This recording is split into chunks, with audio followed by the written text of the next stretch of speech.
They were undisciplined as soldiers. We say that there was an army. There wasn't an army. There was a gaggle. These men are ragged, getting drunk on duty. It was a mess. Up against the world's strongest empire. The British are certain they can swat these militia away like pesky flies. Americans lost battle after battle. The British make the assumption that a simple show of force will be enough to scare rebels back to their senses.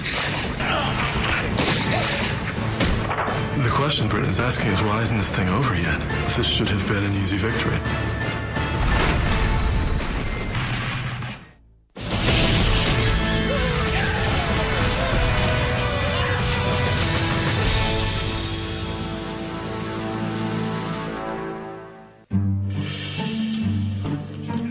Boston, 1765. Lately, life in the colonies has been relatively tranquil.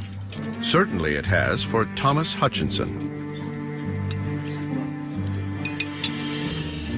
A fifth-generation Bostonian, Hutchinson has enjoyed good fortune and political success. The king has appointed him Chief Justice and Lieutenant Governor of Massachusetts. For years, Thomas Hutchinson has been one of the colony's most admired citizens. Until now.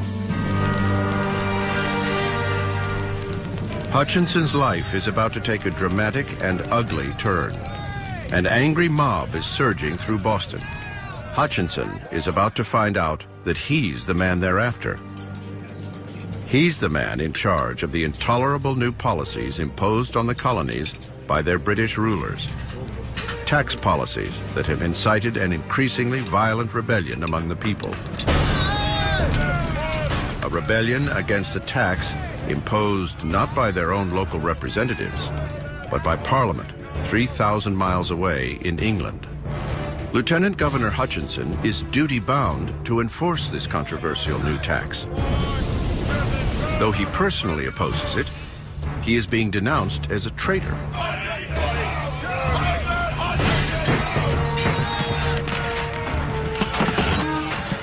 Massachusetts has never seen a mob as violent as this. They're not just angry about the money, they're angry at the assault on their autonomy by English rulers who neither know them nor represent them. The revolt spreads like an epidemic through all 13 colonies. It's hard to imagine that the fallout from this tax will ignite a social revolution unlike any the world has ever seen.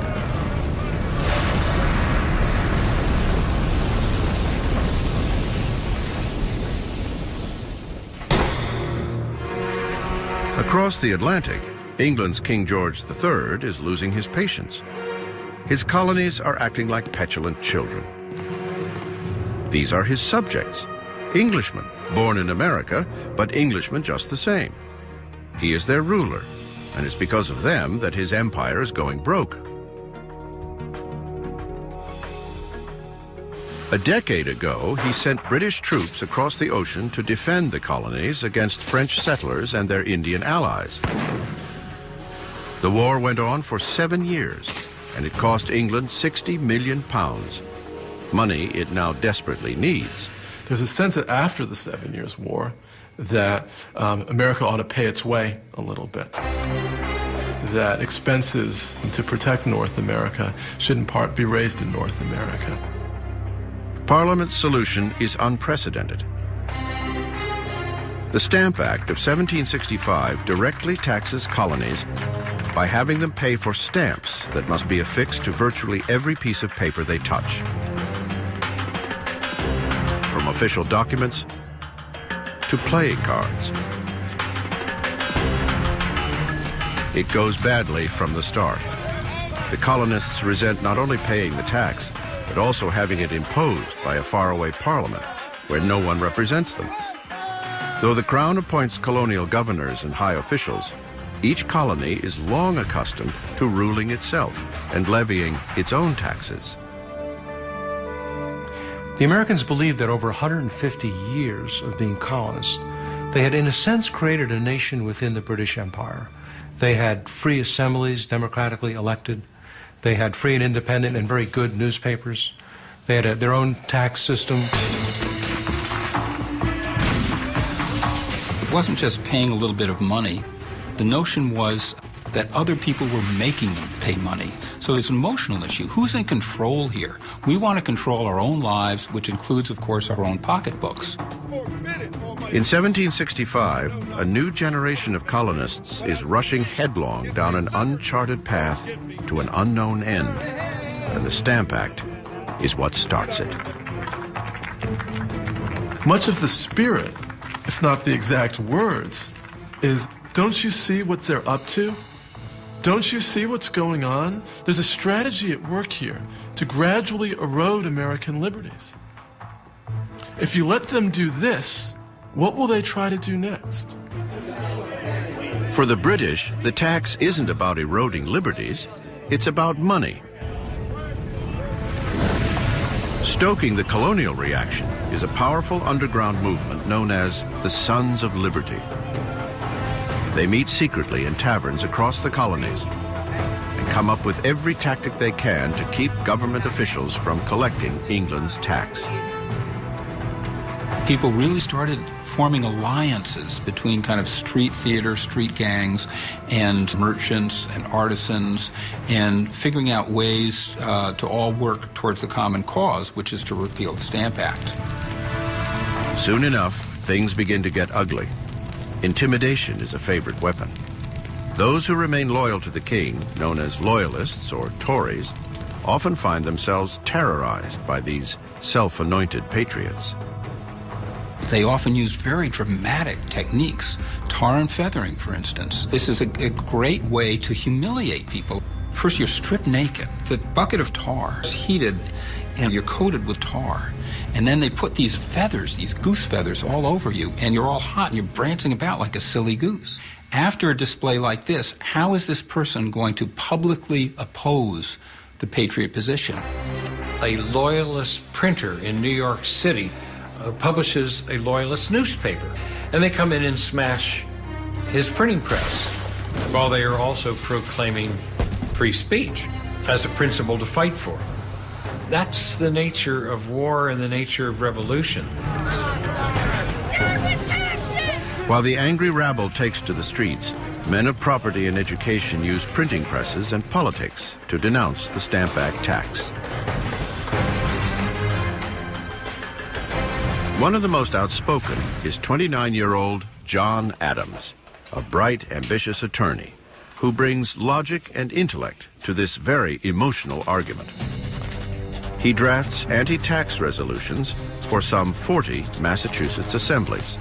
We have always understood it to be a grand and fundamental principle of the English Constitution that no free man should be subject to any tax to which he has not given his own consent.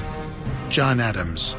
Adams has always envisioned great things for himself, and the cause of liberty presents the opportunity of a lifetime.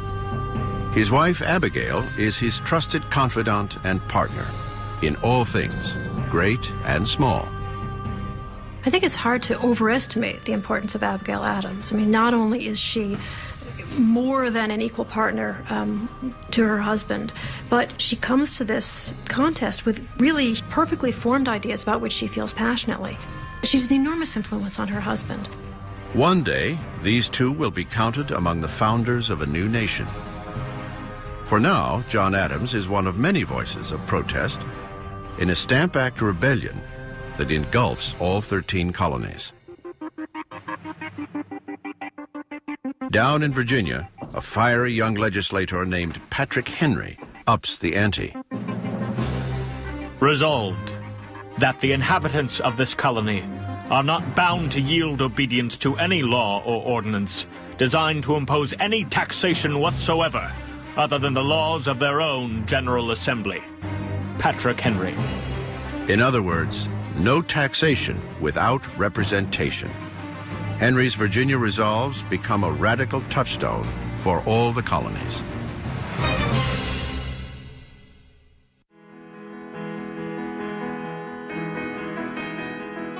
"3,000 miles away in London, another important player in the colonial drama, America's Benjamin Franklin, is doing what he does best: playing chess, flirting with a pretty young thing, and keeping an eye on developments for his countrymen. Franklin becomes the point man. He is the man in England who is there essentially trying to hammer out some kind of compromise on issues of taxation with the Crown. At 59, Franklin is the most famous American in the world. He has spent the better part of 2 decades in England as a trade representative and the colony's unofficial ambassador, wooing and wowing a London society with his wit and wisdom. This is the Philadelphia printer and writer who created Poor Richard's Almanac, the colony's best-selling annual, rich with homespun advice. He is the scientist who famously flew a kite to experiment with electricity, who invented the lightning rod and the bifocal. A self-made man who went from lowly apprentice to wealthy entrepreneur, Franklin is the embodiment of what it means to be an American. Yet he adores England, the mother country, and especially London. He's absolutely in his element. This is where the great center of science is at this point. It's like being in the city as opposed to having been in the country. He's really hit the right group of people. And he's very much, he writes these down as the happiest years of his life. Now the uprising at home has put Franklin at center stage, a place he generally enjoys. London's baffled politicians come pounding on his door, desperate for a solution to the problem, hoping he can use his considerable influence to bring the colonists to their senses. But it's business, not politics, that settles the matter. The decisive blow is the blow to the British pocketbook. North American merchants said, well, okay, while the Stamp Act is in place, we're just not going to trade with you. It's a way of getting merchants in England to say, if this is going to ruin business, then the Stamp Act's got to go. Now England's merchants and bankers are feeling the pinch from the loss of business created by colonial boycotts, and they too start railing against the Stamp Act. The tax crisis has become just too big a headache, and in March 1766, a beleaguered Parliament finally repeals the Stamp Act. Unbelievably, the people of the colonies have forced the world's greatest power to back down. The rebel colonists can celebrate their first sweet taste of victory and of power. But the battles are far from over. England still needs the money and still needs to show who's boss.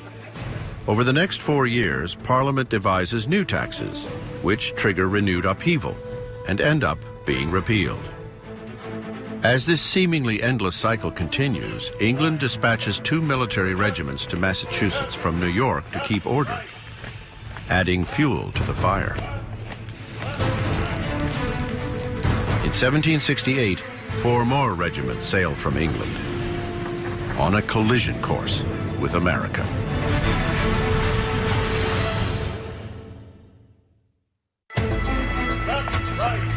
Boston, 1770. 1,000 British troops occupy this city of 15,000. It is a volatile brew. Boston is an accident waiting to happen, literally. Conditions are ripe. We've got an indigenous population that is very, very sensitive to having British soldiers quartered amongst them. You have all of these British regiments in Boston. This is something that the Bostonians simply chafe under. Resentment grows against the soldiers in Boston's streets. On the night of March 5th, a band of local patriots heckles a British sentry standing guard at the customs house. At first, they merely hurl insults, but soon they're hurling snowballs, and 8 more soldiers come to the aid of their comrade. You have a group of men who are egging on British soldiers, looking for ways to kind of stir up a fight. And now they've created the antagonism that they've been trying to gin up. Hundreds more colonists pour into the street. They launch a barrage of ice, oyster shells, and rocks at the soldiers. The guards panic. Their guns go off. And when it's over, 5 civilians lay dead on the frozen street. It was a tragically predictable sort of event. It's one of those situations in which the soldiers that are there to impose order are actually that seed of discontent that's going to produce disorder. Within hours of the deadly shootings, the Patriot spin machine roars into high gear. A tragic accident is recast as a murderous crime against the colonial people in what becomes known as the Boston Massacre.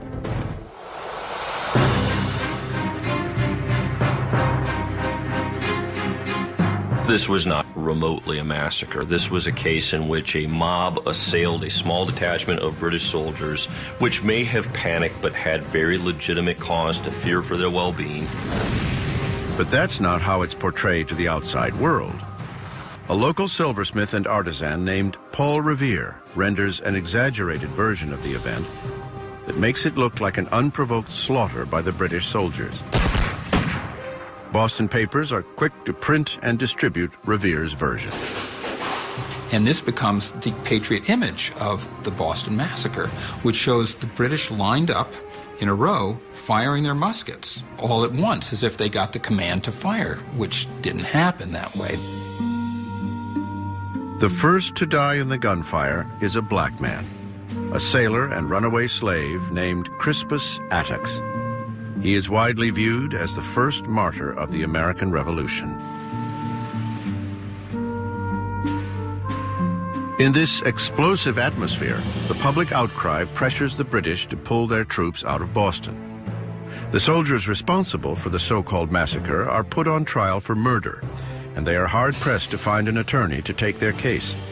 Surprisingly, one of Boston's most vocal patriots steps forward, John Adams.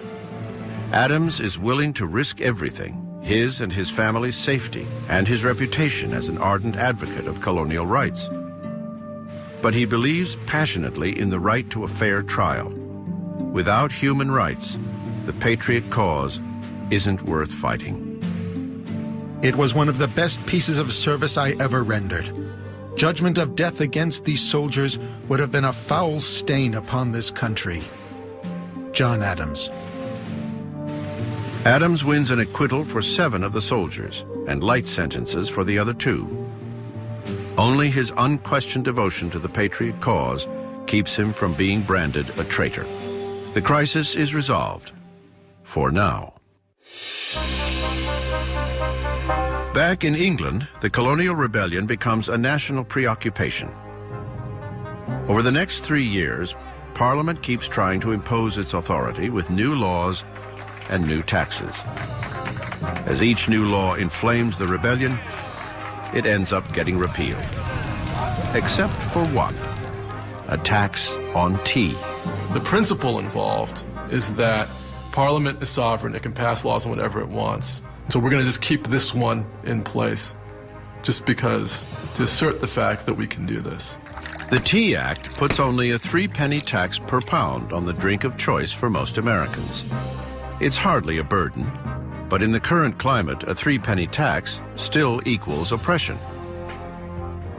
It's all that militant patriots need to strike another blow against the empire. Feathers and coal dust are their weapons. On December 16th, 1773, the Sons of Liberty enlist 50 men to darken their faces, stick feathers in their hair, and arm themselves with hatchets in a bad impersonation of Mohawk Indians. 5,000 people follow them down to Boston Harbor and watch as they climb aboard a merchant ship loaded with tea from England. With British soldiers absent since the Boston Massacre, there is no one to stop them. 342 crates of tea worth 10,000 British pounds are cast overboard. This wanton act of sabotage, which becomes known as the Boston Tea Party, will soon push the two sides to the brink of war. The British reaction was disgust and outrage. From a British point of view, you had an entire colony running amok. And the British government, after the Tea Act, frankly said, we've had enough. We've had enough with Massachusetts. And we're going to clamp down on them. And we're going to make Massachusetts an example of what happens if you defy the authority of Parliament. At that very same time, the British discover yet another outrage committed by an American, someone they thought they could trust, Benjamin Franklin. Over a year ago, Franklin was passed a stolen packet of confidential letters written to a British official by Massachusetts Governor Thomas Hutchinson. Ever since Stamp Act rioters tore down Hutchinson's house 9 years earlier, he had tried to juggle serving his king with serving his angry fellow citizens. The letters given to Franklin exposed Hutchinson's true loyalist sympathies. There must be an abridgment of what are called English liberties. I wish, for the good of the colony, to see some further restraint of liberty, rather than the connection with the parent state should be broken. Thomas Hutchinson.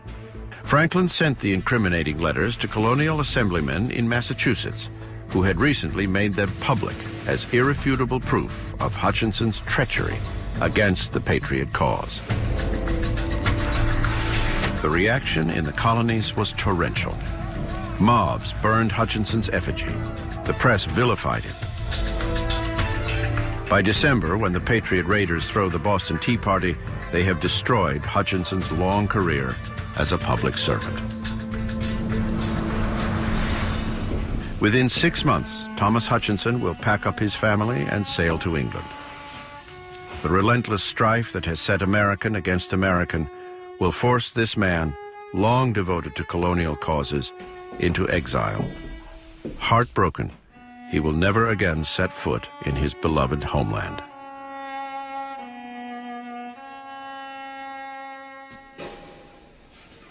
Now, in London in January 1774, Benjamin Franklin is summoned to appear before the King's Council. On the heels of the recent looting of the tea in Boston Harbor, Franklin's recently revealed role in the Hutchinson fiasco is more than British officials can tolerate.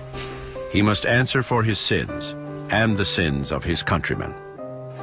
Franklin is dressed down by the Solicitor General of England for a full hour in the strongest possible language. I mean, it's really abusive language. In front of a crowd, is going wild at this venomous attack. And Franklin stands stock still in this humiliating moment, head erect, and doesn't say a word for an hour. Many people have dated that as the moment at which Franklin becomes a revolutionary. Franklin the revolutionary is done with England, and England is done with him.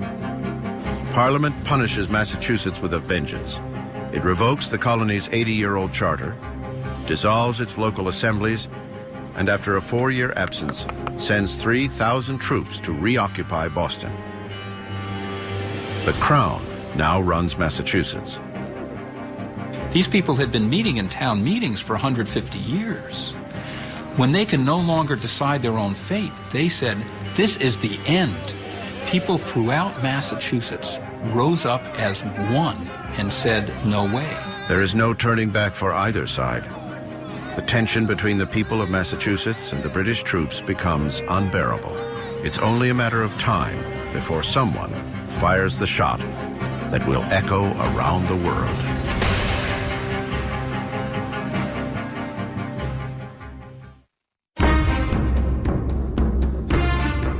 Boston, August 10th, 1774. John Adams is donning a new suit, and if he's not careful, the British will bury him in it. The Patriot leader is heading for a secret meeting in Philadelphia that will change the course of history and could cost him his life. Adams is one of 4 men representing Massachusetts at the First Continental Congress, an unprecedented and, as far as the king is concerned, illegal meeting of delegates from up and down the colonies. 55 delegates of America's best and brightest who gather to come up with a unified strategy to oppose Britain's increasing encroachment on their liberties. If the king had his way, they would all hang for treason. That illustrates how strongly they felt that they must take steps to remove themselves from what they saw as the arbitrary power of the British Crown. Britain has already suspended Massachusetts' constitution and imposed martial law there.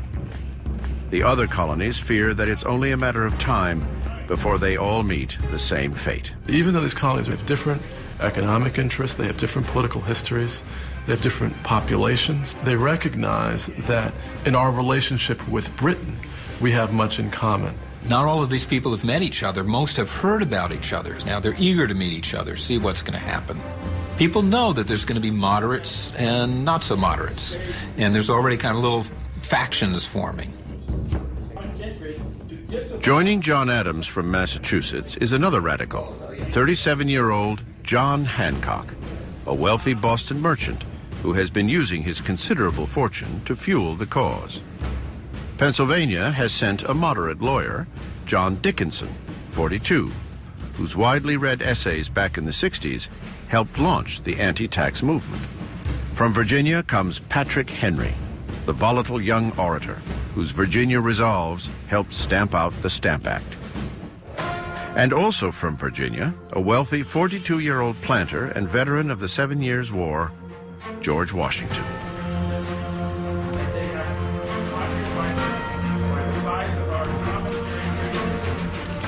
One of the problems is they all thought of themselves as Pennsylvanians, Rhode Islanders, South Carolinians, much more than they thought of themselves as Americans. Patrick Henry really just electrifies everyone when he says, I am no longer a Virginian, I am now an American. John Adams says the trick is to get 13 clocks to strike all at the same time, 13 ships to sail in the same formation. It's not easy. 13 conspirators against the crown. Finally, after 2 months of arguing and pontificating, the Congress adjourns with a unified message for England. Until colonial rights are restored, all 13 colonies will halt all trade with Great Britain. Local militias are to arm and stand in readiness. As one might expect, kings don't do well with ultimatums. No one tells the King of England what to do. The die is now cast. The colonies must either submit or triumph. I do not wish to come to severer measures, but we must not retreat. I trust they will come to submit. He makes the assumption that a simple show of force, of military might, will be enough to scare the rebels back to their senses. Not likely. Certainly not in Boston. The city is a tinderbox waiting to explode. The British have turned it into a virtual police state. They have sealed off Boston Harbor, disbanded the colonial assemblies, and forced locals to house British troops. The man in charge is Commanding General Thomas Gage. His orders are to quash the rebellion. And while he has the guns, the rebels have the numbers. He repeatedly asks the Crown for a larger army. Thomas Gage only has 3,000 soldiers in Boston. He's looking at 5,000 in Worcester County, 4,000 in Plymouth, all over like this. He's looking at this. He says, what am I going to do with my 3,000 people against force like this? He's playing a losing hand. He can't do anything, for which he is called an old woman. He's very much a man in between. He's a military officer who is charged with a political task for which he's not really equipped to handle.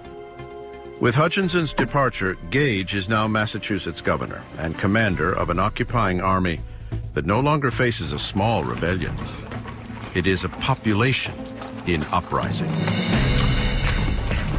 They start smuggling cannons out of Boston, and they start purchasing arms, and the militiamen start training, and they form the Minutemen. They actually sign associations. I will mobilize on a minute's notice.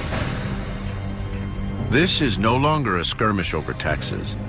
The Patriots believe their way of life, their liberty, and their property are at stake. Nothing short of war will settle it. In April 1775, Gage gets orders from England to break the uneasy stalemate. He will send a full force out to the countryside to seize a huge store of rebel ammunition. Unknown to Gage, Parliament, King George, or anyone else, the fate of the British Empire hangs on this decision.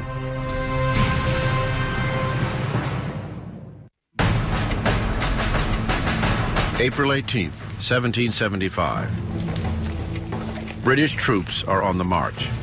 Colonial militia are arming and stockpiling ammunition for what many fear is an inevitable showdown.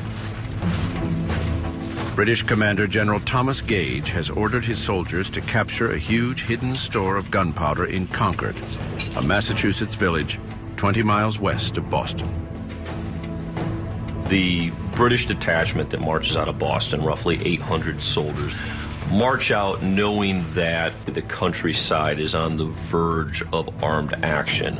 Once Gage sends that mission out, he really has set into motion a chain of events that is beyond his ability to control. The British are indeed coming. The news starts leaking out, and people start mobilizing. They're ready. Out into the countryside to spread the word goes Paul Revere, whose engraving of the Boston Massacre fanned the flames of outrage 5 years earlier. Poems and school books will one day mythologize Revere's midnight ride as if he were the lone heroic messenger. But in fact, he is just one part of a whole system of communication. Paul Revere is one of dozens, then scores, and literally hundreds of messengers going every which way.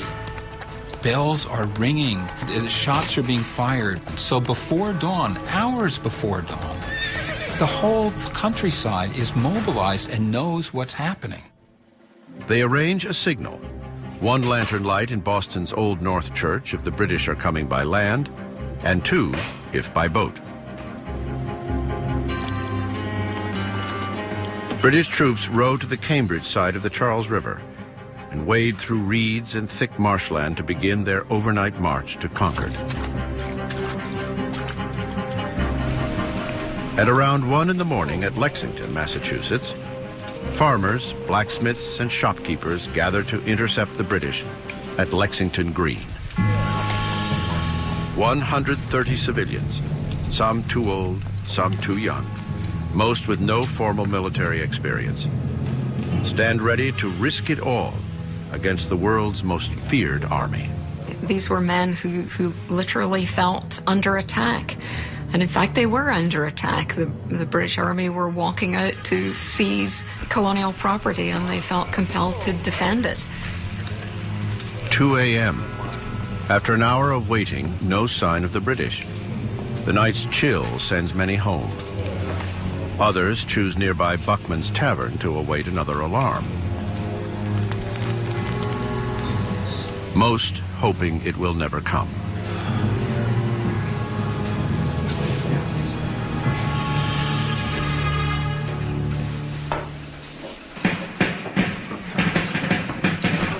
At 4:30 a.m., drums announce that the British are on their way.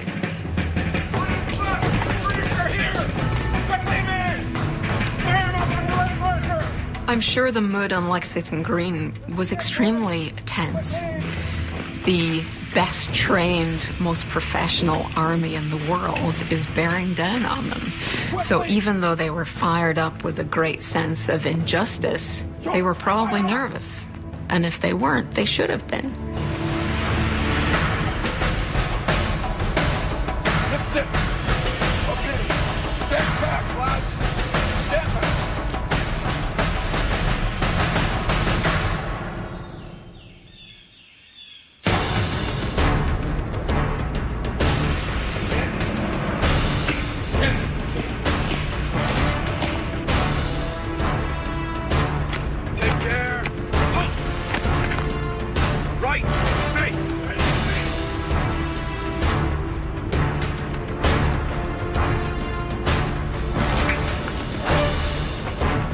Both sides eye each other suspiciously, both sides not wanting to take a misstep.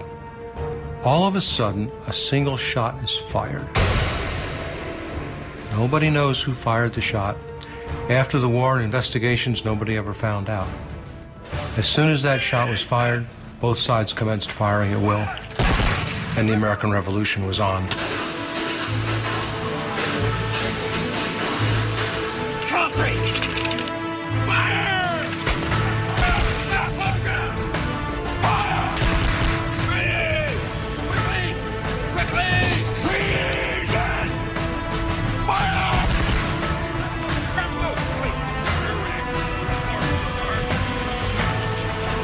In less than 2 minutes, 8 militiamen lay dead, 10 wounded.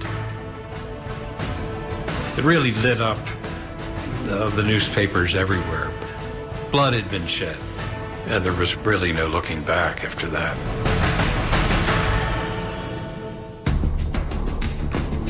It will take 6 weeks for the news to reach London. By then, the course is set. I think there's a recognition in London after Lexington that the battle has been joined, that the chances for preventing this conflict from degenerating into war has just about passed. The conflict calls Benjamin Franklin home from London. After nearly 20 years in England, he is leaving for good, no longer loyal and no longer welcome. Branded a revolutionary traitor by the British, Franklin will set sail for his Philadelphia home to take a seat in the Continental Congress. A man of peace, he will now have to counsel war as he helps his fellow delegates navigate the new and bloody conflict that threatens to blow America apart.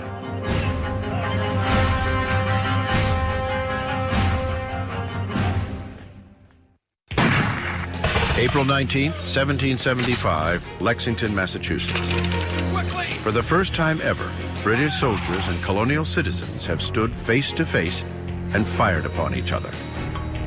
8 colonists lay dead. But it's not over. The British continue their advance to get what they came for, the colonial ammunition stored in nearby Concord. Along the way, detachments of redcoats storm into local homes and ransack for weapons.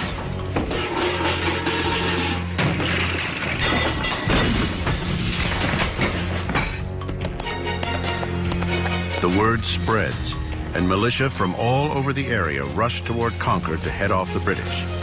This time, it's the Americans who are coming. They find not just the Concord militiamen, but all sorts of other militiamen coming and still coming and still coming and still coming. The British are certain they can swat these militia away like pesky flies and find that they cannot, that they've encountered hard-fighting men. The British are badly outnumbered.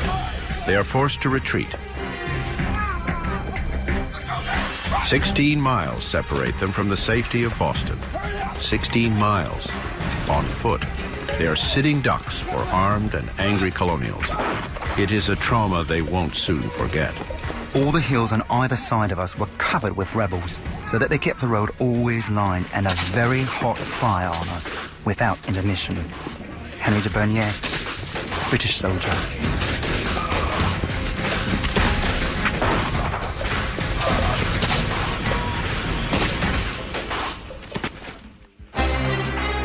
"20 hours of constant barrage bring heavy losses to the beleaguered British. 73 dead, 174 wounded, and 26 missing. The Americans suffer 49 killed, with 40 wounded and 5 missing. By the time British soldiers get back to Boston, the colonials have the city surrounded, with militia from neighboring colonies on their way. Gage and his troops are trapped, with their backs to the sea. The rebels have added insult to outrage. They have possessed the roads and other communications by which the town of Boston was supplied with provisions, and with a preposterous parade of military arrangement, they have effected to hold the army besieged. Thomas Gage. 3 weeks later, on May 10th, 1775, Benjamin Franklin is back home in Philadelphia, just as the Continental Congress is called back into emergency session. The bloodshed in Massachusetts demands a new colonial strategy. assembling a continental army, and complete independence from England are subjects now on the table. The delegates eagerly await the thoughts of their venerated elder statesman, Benjamin Franklin, only to find him unusually quiet and withdrawn. The long voyage from England has made him ill, but it is the short trip he will soon make that troubles Franklin most. Franklin is headed to a confrontation with his only son, 43-year-old William. The rift in the colonies has brought a terrible split between father and son. William Franklin has been New Jersey's royal governor for over a decade, a post granted him by the king, owing in no small part to being Benjamin's son. William is vehemently opposed to the rebellion and unalterably devoted to the king.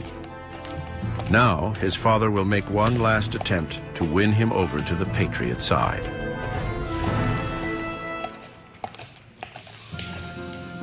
Once they were as close as a father and son could be. It was William who held the kite during his father's famous experiment with lightning. It was William who was his father's constant companion in the early days in England. But now, neither the strife in the colonies nor the humiliation heaped upon his father by the British turns William away from the king.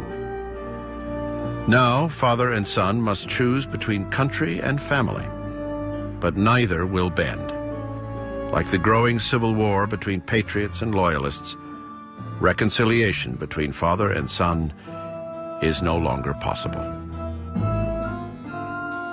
There were two sides to this issue. Most people could have seen both sides. Everyone had reasons to see those sides. Franklin isn't buying it, and he gives his son, he's absolutely unyielding with his son. Nothing has ever hurt me so much and affected me with such keen sensation as to find myself deserted in my old age by my only son. And not only deserted, but to find him taking up arms against me in a cause wherein my good fame, fortune, and life were all at stake. When I think about Benjamin Franklin, the great revolutionary, and his son, the leader of those conservative loyalists, it seems very strange to me that the old man should be the radical and the young man should be the conservative. Once they were inseparable. Now the wound between father and son will never heal. William Franklin doesn't get very good press in the American textbooks, but you know there were many others just like William Franklin. Which side are you on? That became the question. The political argument that tears the Franklins apart will also be replayed in thousands of colonial families. Politics have become intensely personal. Every American had to choose. Do I support the Patriots? Do I support the Loyalists? Is there any neutral ground between them? A bitter time is coming when everyone must choose sides, when fathers may have to fight sons, when brother may fight brother. There are twice as many patriots in the colonies as loyalists, but more than half the population just wants to be left alone. In the coming months and years, no one can remain on the sidelines.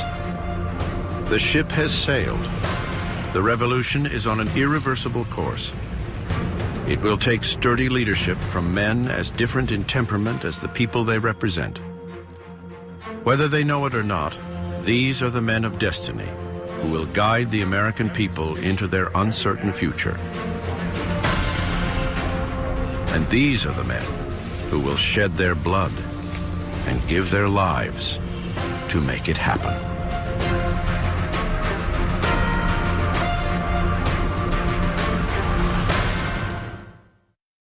Next time on The Revolution, John Adams anoints a gentleman planter from Virginia the commander-in-chief of the fledgling Continental Army.